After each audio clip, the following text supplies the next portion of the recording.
I want to simplify this expression. So first I'm going to factor everything out and hope that a bunch of things cancel.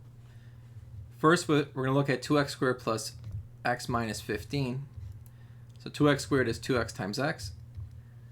In order to get negative 15, that's just 5 and 3. Or 15 and 1, but it makes sense to use 5 and 3. And let's see, we're not sure whether it should be plus 5 or minus 5, and then plus 3 or minus 3. So we're going to multiply the 2x and 3 to get 6x, and then 5 times x is 5x. So I want to end up getting x, which means I have to subtract. In the denominator I have x squared plus 2x minus 63. So x squared is x times x. 63 is 9 times 7. Here I want positive 2x. So the bigger one is going to be positive, the smaller one is negative. For 6x to the fourth plus 9x squared, they both have a factor of 3. And you always want to pick the smaller exponent. So in our case, that's going to be x squared. So we're left with 2x squared plus 3. Now for the denominator, I'm going to have an intermediate step and factor out a 4.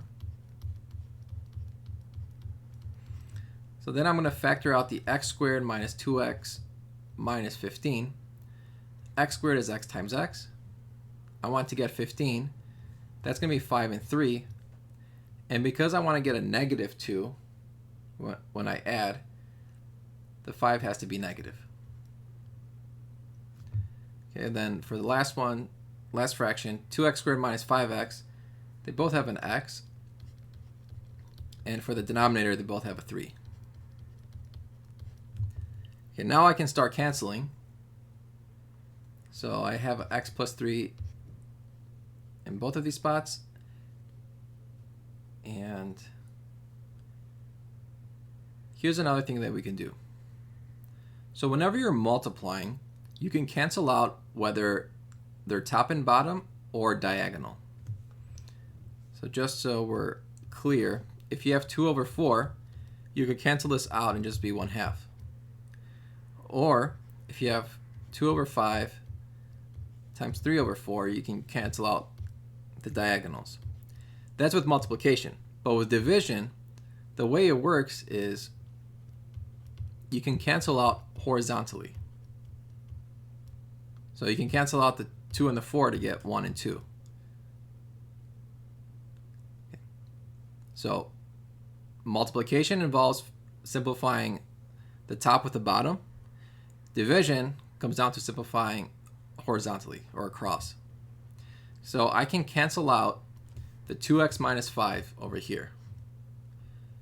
And if this is not convincing enough, whenever I divide, I multiply by the reciprocal. So this 2x minus 5 would have been on the bottom, and I would have canceled out by the 2x minus 5 here.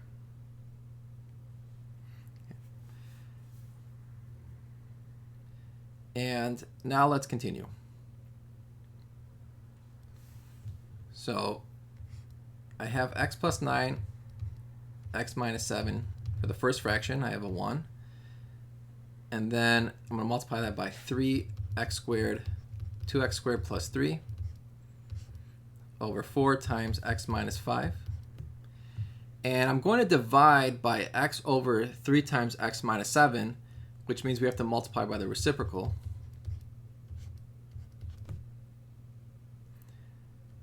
I didn't catch this further, but we can cancel out the x. So we could have done it at this step. I just didn't catch that. And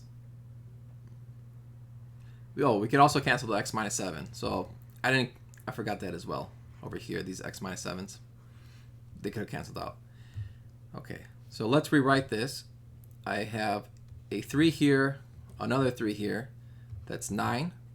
I have the x left. That's 2x squared plus 3. The denominator, we have a factor of x plus 9, a factor of 4, and x minus 5.